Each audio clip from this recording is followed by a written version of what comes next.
Sering kita dengar ucapan almarhum. Oh, siapa? Fulan. Oh, sudah almarhum. Apa artinya almarhum ini? Artinya fulan yang dirahmati Allah. Apakah ucapan ini boleh atau tidak boleh? Para ulama membagi menjadi dua ucapan almarhum. Kalau almarhum itu kita memberitakan bahwa dia dirahmati Allah, maka nggak boleh. Dari mana antum tahu dia dirahmati Allah? Dari mana? Boleh jadi dia sedang disiksa di kuburnya sekarang, antum katakan almarhum. Hati-hati ketika kita ngomong. Tapi kalau maksudnya doa, semoga dirahmati Allah, mudah-mudahan dirahmati Allah. Jadi maksudnya itu nggak apa-apa. Makanya kalau kita lihat bahasanya para ulama terdahulu, mereka mengatakan apa? Rahimahullah. Fulan rahimahullah, tidak almarhum, tapi rahimahullah, semoga dirahmati Allah. Karena rahimahullah ini memang doa, semoga dia dirahmati Allah, yarhamuhullah. Dan itu doa kita buat jenazah ketika mati. Ketika kita mengatakan Allah maghfir lahu warhamhu. Ya Allah, ampuni dia dan rahmati dia. Dan ternyata almarhum ini sepertinya, Anda nggak tahu, mungkin sekarang sudah menjadi kata-kata Indonesia yang artinya mati. Bukan doa, bukan informasi yang dirahmati, enggak. Kucingmu mana? Oh, sudah almarhum. Iya. Tetanggamu yang non muslim oh sudah almarhum. Dia tidak mendoakan dan tidak menginformasikan dia dirahmati Allah, tapi mau ngasih tahu sudah mati supaya kata-katanya lebih sopan gitu namanya. Tapi sebenarnya enggak, kata-kata itu tetap ingat almarhum itu artinya yang dirahmati, atau kita menginformasikan semoga Allah merahmati dia. Ahibati fillah, Allah Azza wa Jalla di antara namanya adalah Ar-Rahman Ar-Rahim. Dan Allah memulai Al-Quran dengan Bismillahirrahmanirrahim, yang dengannya Allah mengumumkan kepada seluruh makhluknya bahwa kitab ini diturunkan dengan rahmat. Isinya semua rahmatnya. Dan Nabi kita Muhammad SAW diutus, wa ma arsalnaka illa rahmatan lil alamin. Tidaklah kami mengutusmu kecuali rahmat untuk alam semesta ini. Maka isinya semua rahmat. Sampai musibah-musibah yang menimpa manusia itu salah satu tanda rahmat Allah. Kok bisa? Orang sakit di situ ada rahmat Allah? Iya. Orang di PHK di situ ada rahmat Allah. Nah, Allah tuh ingin orang ini balik kepada Allah Azza wa Jalla. Bahkan Nabi alaihi salatu wasallam mengatakan, "Idza ahabballahu 'abdan ibtala." Kalau Allah mencintai hambanya, bukan dikasih harta, tapi dikasih bala sama Allah Azza wa Jalla. Rahmat Allah itu meliputi segala sesuatu ya. Allah mengatakan di surat Al-A'raf, "Wa rahmati wasi'at kulla syai'." Allah mengatakan, "Qala 'adzabi usibu bihi man asya." Azabku aku timpakan kepada siapa yang aku kehendaki. Wa rahmati wasi'at kulli syai'. Adapun rahmatku maka dia meliputi segala sesuatu. Sampai tadi orang sakit pun itu tanda rahmat Allah Azza wa Jalla.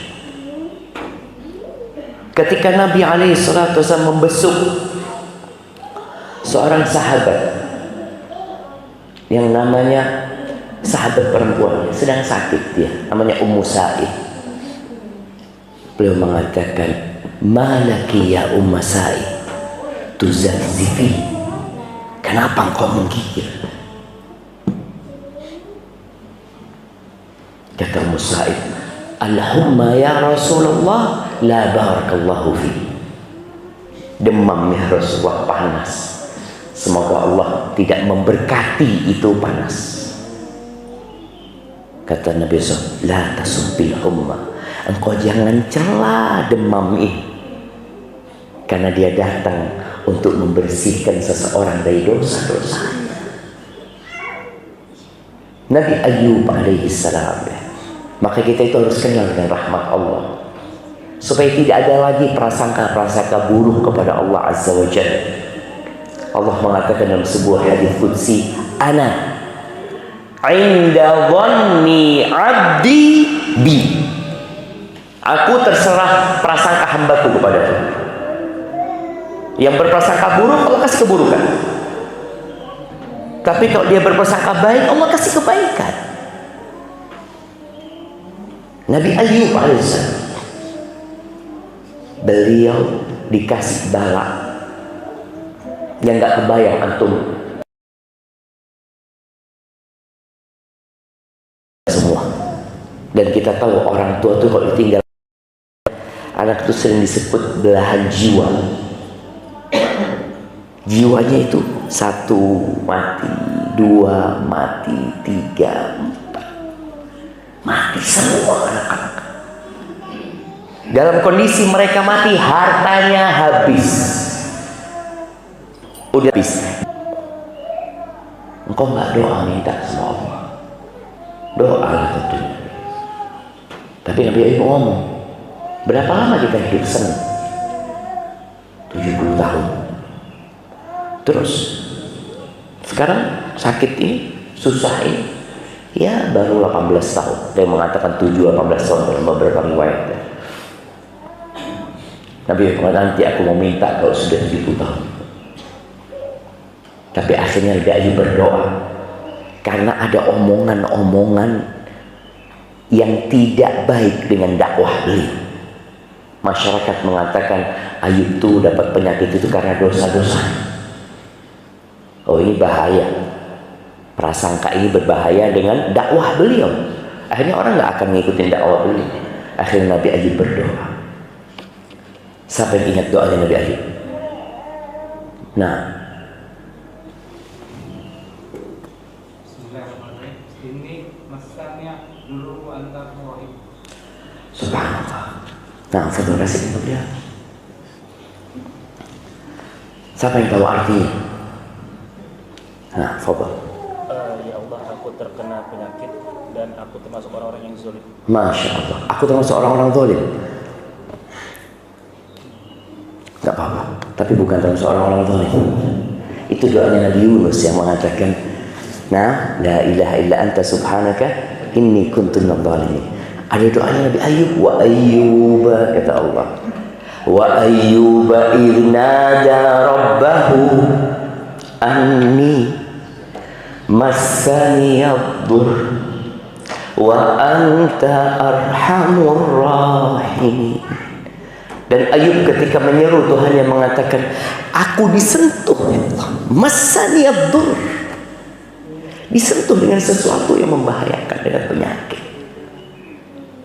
Wa anta arhamur rahimin, dan engkau adalah yang maha pengasih di antara semua yang mengasih.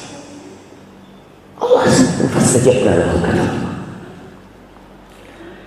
Di sini manusia kadang-kala lupa dengan rahmat Allah yang luas, sehingga muncul di hatinya prasangka-prasangka yang tidak baik.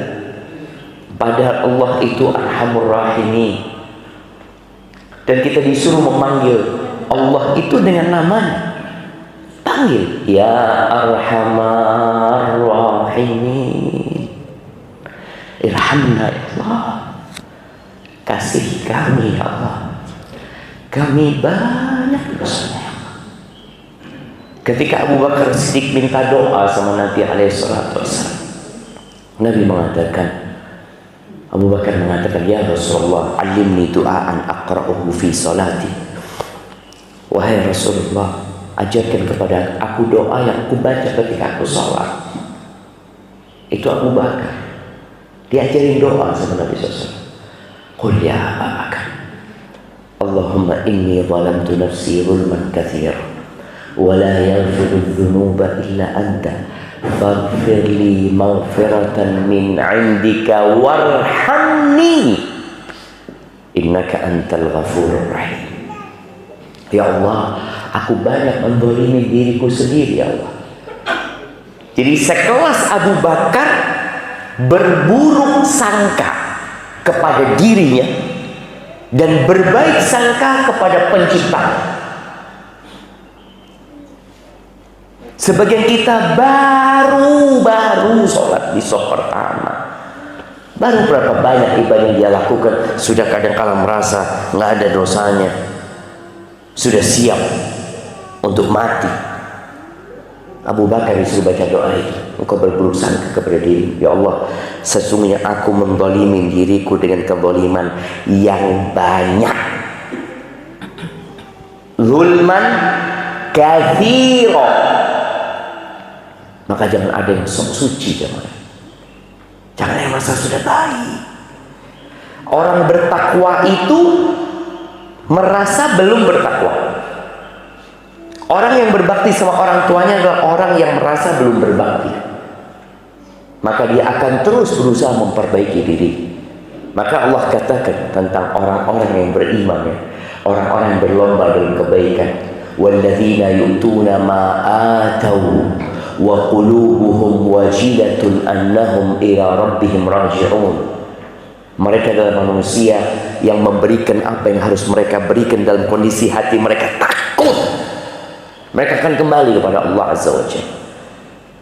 Kata Aisyah, ya Rasulullah, apa yang dimaksud dengan ayat ini? Orang yang berbuat takut adalah orang yang berzina, orang yang mencuri, orang yang minum khamr, takut diazab sama Allah Azza wa Jalla. Kata Rasulullah SAW, la yabnatas siddiq, enggak, bukan, wahai putrinya Abu Bakar, wahai putrinya As-Siddiq, walakinnahu rajul yusalli wa yasum wa yatasaddaq. Ini maksud adalah seorang yang puasa, yang bersedekah, yang sholat, takut nggak diterima, takut. Maka Abu Bakar suruh baca doa itu. Aku banyak menzalimi diriku dengan kezaliman yang banyak. Wala yaghfiru dzunuba illa anta. Nggak ada yang bisa ngampuni dosa kecuali Engkau, ya Allah. Engkau. Faghfirli, ampuni aku dengan ampunan dari sisimu. Warhamni, rahmati aku ya Allah. Rahmati aku ya Allah. Innaka antal ghafurur rahim. Engkau Maha Pengampun dan Maha Pengasih. Ahibati billah, ya, rahmat Allah itu meliputi segala sesuatu. Sampai kita lihat binatang-binatang pun mendapatkan rahmat Allah Azza wa Jalla.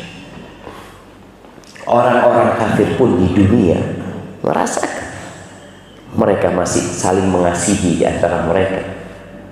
Itu bagian dari rahmat Allah Azza wa Jalla. Dalam hadis riwayat Imam Bukhari dan Muslim dari Abu Hurairah radhiyallahu anhu, qala Rasulullah sallallahu alaihi wasallam, lamma qadallahu al-khalq, ketika Allah menyelesaikan penciptaannya, kataba kitaban fahuwa indahu fawqa arsy. Allah menulis sebuah catatan, dan catatan itu ada di sisinya di atas arsy Allah Azza wa Jalla. Apa tulisan itu?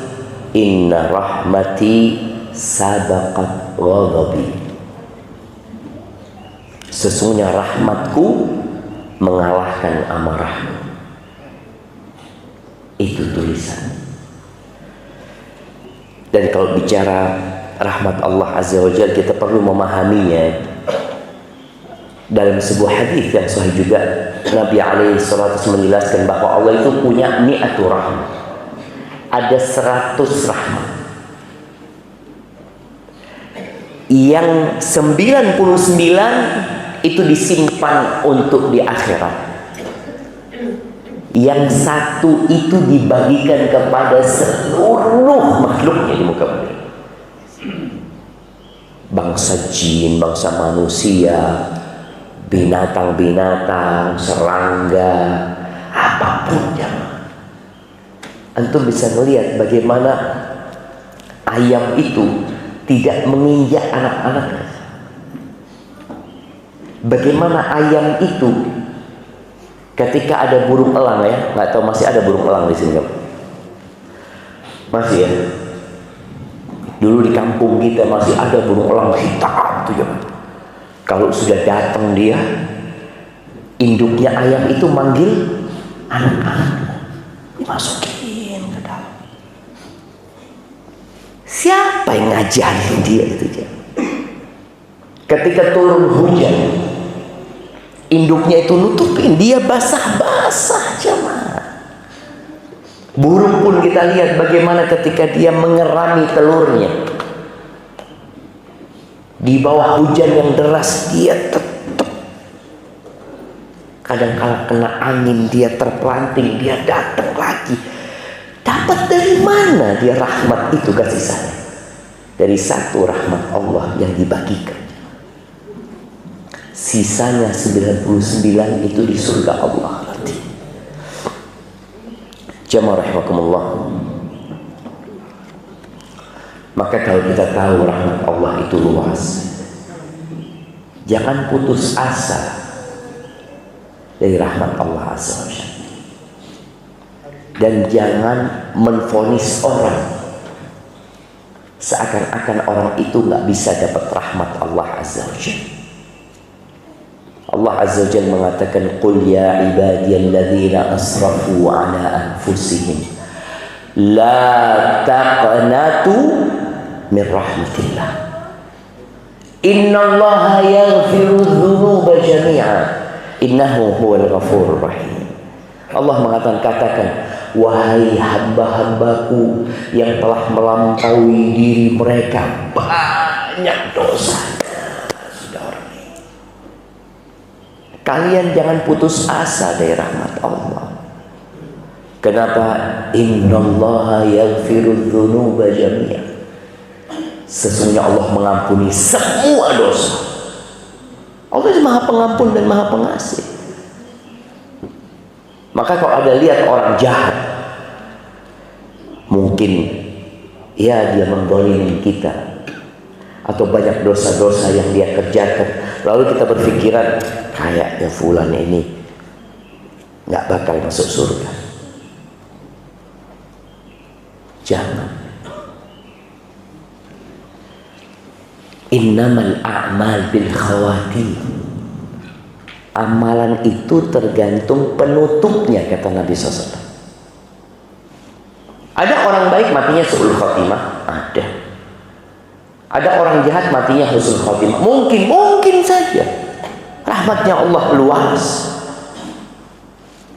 Ada satu orang Yahudi yang masuk Islam sebelum perang Uhud. Mati perang Uhud. Dikatakan sebaik-baiknya Yahudi. Ada satu sahabat yang terlambat masuk Islamnya dari kalangan Ansor, dari Bani Abdul Ashhal. Baru masuk Islam itu ketika perang Uhud. Ketika selesai perang dia mati. Usairim namanya. Ditanya, loh engkau ini perang dalam rangka membela kaummu atau menegakkan agama Allah? Karena ada orang perang hanya untuk bangsanya, negaranya, kaumnya ada, bukan karena lillahi ta'ala. Sedangkan innamal a'malu binniyat. Ditanya, engkau ini di mana? Enggak, aslamtulillah, aku sudah masuk Islam. Mati kan? Belum pernah sujud satu kali pun. Rahmat Allah itu luas. Di dalam hadis yang diriwayatkan oleh Abu Dawud, Nabi alaihissalatu menyebutkan bahwa ada dua orang laki-laki. Kana fi Bani Israel mutahabbain. Dua orang dari kalangan Bani Israel, dua orang yang saling mencintai jemaah. Tapi yang satunya semangat beribadah, tekun beribadah. Yang satunya ka'annahu yaqulu mudhnib. Kayaknya Nabi mengatakan orang itu pelaku dosa. Ada dua orang saling mencintai, mungkin teman, kalau sekarang teman SD, teman SMP ya. Yang satunya taat, yang satunya ya kadang-kala datang kajian, nggak datang kajian, kadang-kala ke tempat maksiat. Yang taat ini setiap kali ketemu sama temannya berbuat dosa, dia mengatakan aksir amma anta fi, ayo cukuplah, berhenti berbuat dosa, tahan dirimu, kata dia. Apa kata temannya? Khalini wa rabbi, udah gak usah ngurusin aku, biarkan aku bersama Tuhanku. Dia yakin sama Allah Azza wa Jalla. Khalini wa rabbi, biarkan aku bersama Tuhanku. Udah. Sampai kata Nabi SAW, hatta wajadahu yawman ala dambin ista'zam. Sampai suatu hari ketemu sama temannya ini lagi berbuat dosa yang dianggap ini dosa besar kan. Maka temannya sebagai sahib, aksir, berhenti kau berbuat dosa, tahan dirimu.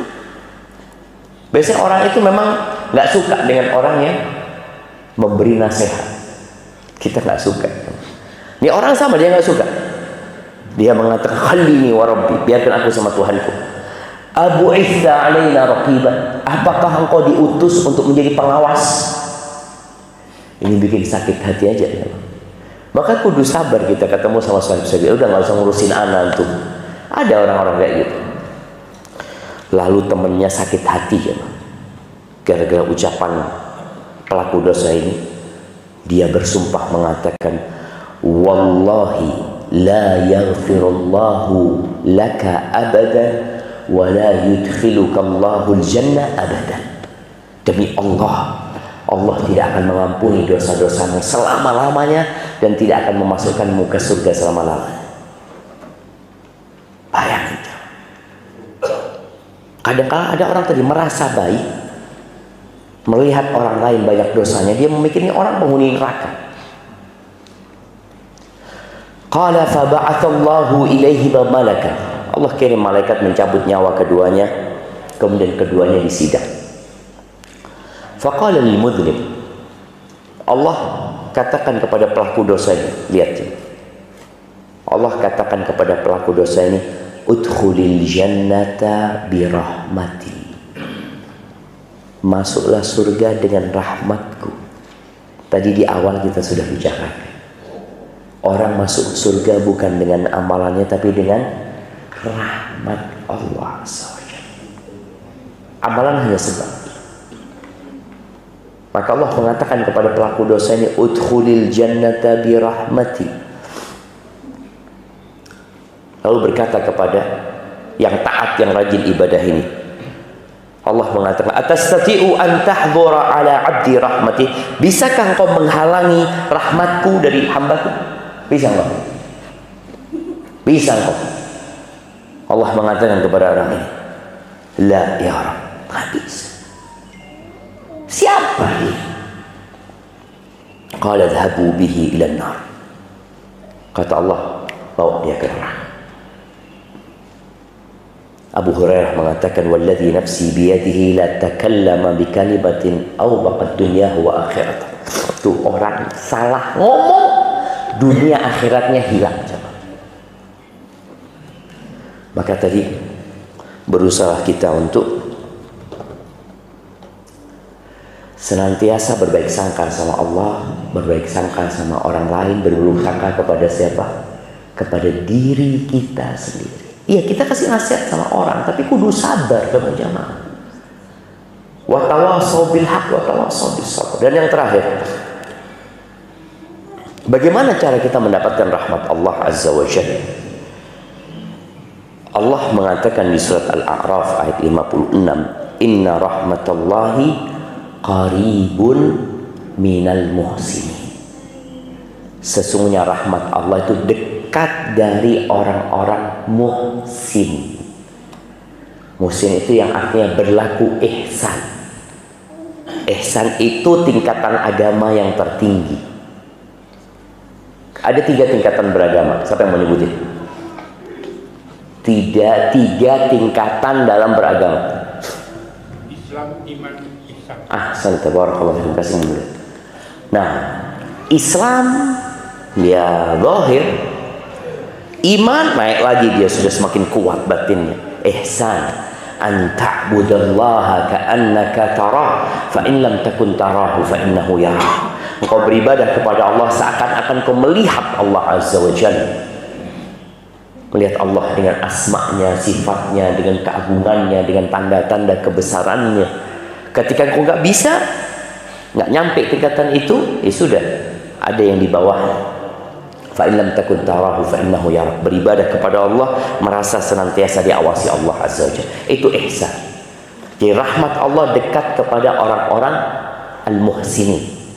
Baik, ihsan yang ada dua macam ihsan. Dari ihsan dalam beribadah kepada Allah, ada ihsan kepada hamba-hamba Allah Azza wa Jalla. Nabi alaihi salatu wasallam mengatakan, innallaha katabal ihsan ala kulli syai'. Sesungguhnya Allah menetapkan agar kita berbuat ihsan. Ihsan itu artinya berbuat baik dan menyempurnakan kebaikan kita atas segala sesuatu. Idza qataltum fa ahsinul qitla. Kalau kalian membunuh, bunuhlah dengan cara yang baik. Apa binatang yang dibunuh? Tikus umpama. Kita diperintahkan untuk membunuh tikus. Jangan disiksa tikus itu. Ada orang yang dipegang tikus, kemudian dikasih lem pantatnya sama dia, dilepas terus, mati. Boleh. Dibakar, nggak boleh. Bunuhlah dengan cara yang tercepat. Maka dalam Islam itu hukum eksekusi mati dalam Islam itu dipenggal atau kisos. Artinya kisos itu kalau orang itu membunuh orang ini dengan dipukul sama batu, dia boleh dipukul sama batu. Itu kisos. Tapi kalau eksekusi mati biasanya dipenggal, tidak disetrum.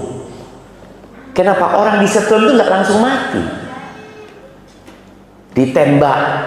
Apa langsung mati ditembak? Ya bisa langsung mati, bisa tidak langsung mati.